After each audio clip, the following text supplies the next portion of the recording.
The red and blue flashes from 3 patrol cars danced across my windshield as I pulled into the gravel driveway of my lake cabin. The pit in my stomach grew heavier with every second.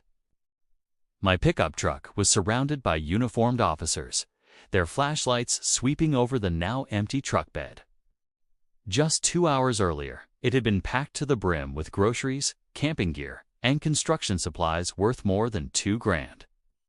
And right beside them, arms folded across her chest like a self-appointed queen, stood Brenda Montgomery, the infamous HOA president from across the road.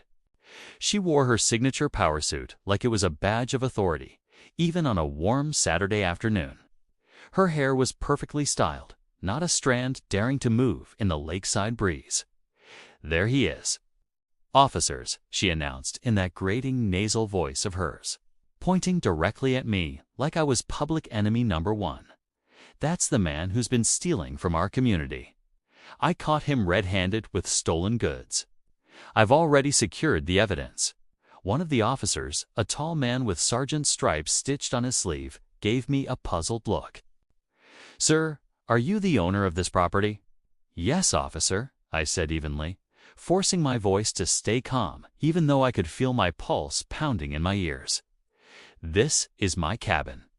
I inherited it from my Uncle Henry 6 months ago, and that truck is mine too, registered in my name. I bought all those supplies this morning from Walmart and Menards.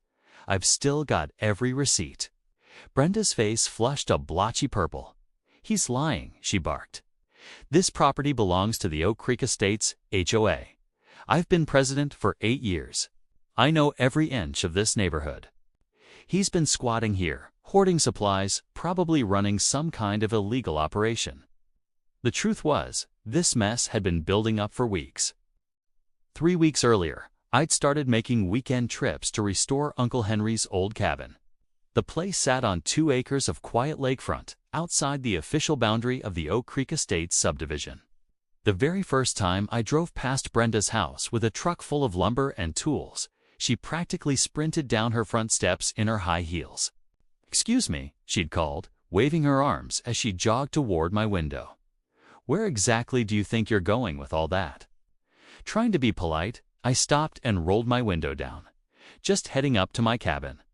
I'm fixing it up on weekends." Her eyes narrowed like she'd just smelled something rotten. "What cabin? There are no approved structures beyond this point. Everything past Maplewood Drive is under HOA jurisdiction, and I certainly haven't approved any construction." That was the day I learned Brenda Montgomery lived in a fantasy world where her HOA powers stretched as far as her ego allowed. I'd shown her my property deed, and even a certified surveyor's map clearly marking the HOA boundary a quarter mile before my cabin. But she'd waved it off like I was showing her a fake ID. "Maps can be forged," she'd scoffed. "I'll be keeping an eye on you." And she did. Every Friday evening, like clockwork, Brenda would be standing at the edge of her property with a pair of binoculars in one hand and a clipboard in the other.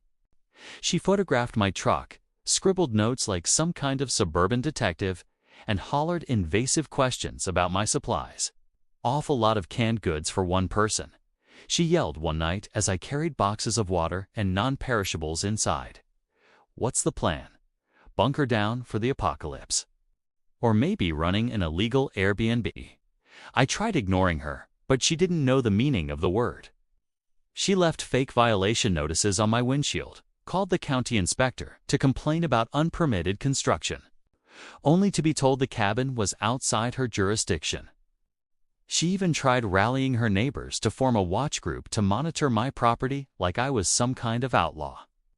Things really boiled over the Friday before all this.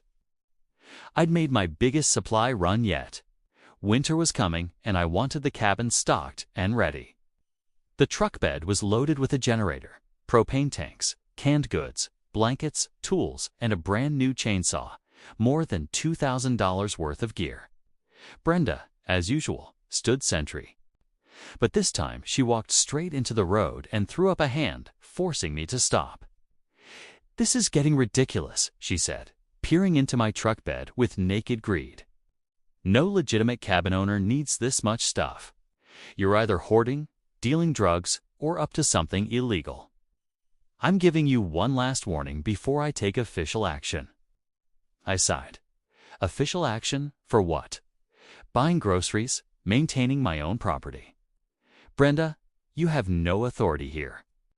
The HOA boundary ends at Maplewood Drive. My cabin is half a mile past that." She gave a cold, triumphant smile. "We'll see about that. The board is voting next week to extend our jurisdiction to include all properties accessed through our roads. Once it passes, you'll need HOA approval for every nail you hammer." I didn't bother explaining to her that HOAs can't just annex private property by taking a vote. I was tired. It was late.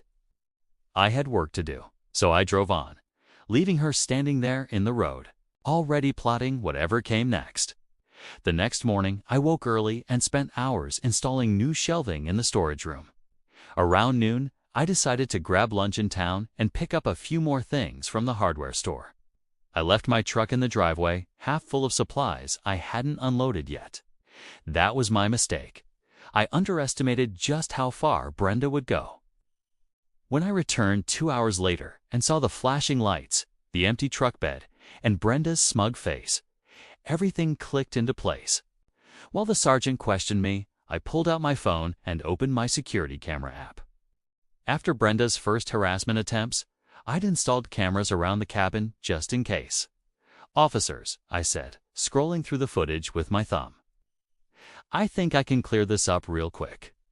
Here, take a look at this." The timestamp on my phone read 1:45 p.m., and the footage left no room for doubt. Brenda's white Range Rover rolled right into my driveway like she owned the place. She stepped out, glancing around with a nervous, twitchy energy. Then, one by one, she started hauling my supplies from the truck and loading them into her car. It took her 6 trips to clear out everything I'd bought that morning. The security cameras captured every second in crisp, high-definition clarity. Her license plate, her face flushed with effort as she wrestled with the heavier boxers. There was no misunderstanding here.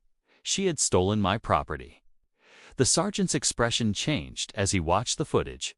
Confusion melted into sharp understanding and then hardened into anger. He turned slowly toward Brenda. "Ma'am," he said, his voice low and controlled. "You told our dispatcher that you witnessed this man stealing these items from your neighbors. You said you made a citizen's arrest and secured the stolen goods as evidence."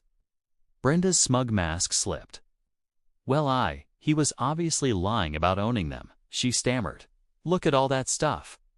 Normal people don't buy in bulk like that unless they're doing something illegal." The sergeant's jaw tightened. "So you took it upon yourself to remove items from his truck on his property and claim them as evidence of a crime you invented." His voice was so quiet it was more dangerous than a shout. "I was protecting the community," Brenda snapped, her voice rising to a shrill pitch. "He's been flaunting HOA regulations for weeks, hauling suspicious cargo, refusing to submit property plans, ignoring my notices." "Ma'am," another officer cut in firmly, "we've already confirmed this property isn't part of your HOA.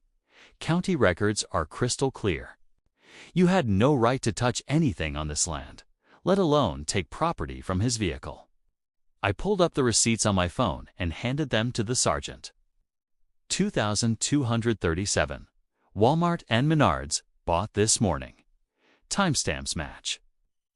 He gave a curt nod before turning to his team. "Foster Evans, escort Miss Montgomery to her residence and retrieve the stolen property. Ma'am, you're going to return every single thing you took."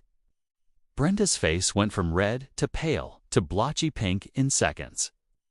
"Stolen? I didn't steal anything. I was securing evidence. I'm the HOA president. I have authority." "Not here, you don't." The sergeant cut her off sharply. "What you have is a very real problem. Taking someone else's property is theft.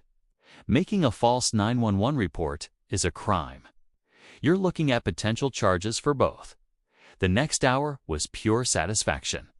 I followed the police convoy to Brenda's immaculate house, where my supplies were stacked inside her garage like they belonged to her. Her husband opened the door and his face drained of color as the officers laid out the situation. He kept darting horrified looks at Brenda, mumbling apologies to me and the officers. She, meanwhile, tried everything. Every excuse she could grasp at. She claimed she was protecting the neighborhood. She said she thought the cabin was abandoned. She insisted she believed the supplies were stolen goods. She even threw in some nonsense about HOA bylaws granting her emergency powers. But none of it mattered. Each excuse landed like a flat note, and the officers remained stone-faced as they supervised the return of every last box. "Every item goes back," the sergeant said firmly when Brenda tried to argue over a box of canned goods, claiming it looked like something stolen from a neighbor. "Unless you can prove ownership, it all goes back where you took it from." By now, neighbors had gathered at the end of the driveway, drawn by the flashing lights and rising tension. I recognized several HOA board members among them. Their expressions told the whole story: embarrassment, frustration, and anger. It was clear this wasn't the first time Brenda had gone overboard. But this time, this was the straw that broke the camel's back. As the last box was loaded into my truck, the sergeant flipped open his citation book and turned to Brenda. "Ms. Montgomery," he said flatly, "I'm citing you for theft of property valued over $2,000. That's a felony in this state. You're also being cited for making a false emergency report and misuse of 911 services." Brenda's knees seemed to give out beneath her. She slumped against her Range Rover, her perfect composure finally shattering. "A felony? But I'm the HOA president." "I was trying to help. This is all a misunderstanding." "You can explain that to the judge," the sergeant replied. "The prosecutor will decide whether to pursue the felony or reduce it to a misdemeanor. Either way, you're looking at serious fines and possible jail time." One of the board members, Margaret, a sharp-eyed woman with a no-sense tone, stepped forward. "Brenda," she said, her voice icy, "we're calling an emergency board meeting tonight. Your actions have exposed the HOA to liability and humiliated this community. I'll be moving for your immediate removal as president." The final blow came moments later when another officer returned from running Brenda's record. "Ma'am," he said, "this isn't your first offense. 2 prior citations for false reporting and 1 for harassment. The prosecutor's going to see a pattern here." Brenda's face crumpled completely. Whatever haughty posture she'd carried for years dissolved as she mumbled something about needing her lawyer and stumbled toward the house. Her husband was left behind to finish the paperwork with the officers, his expression somewhere between shame and exhaustion.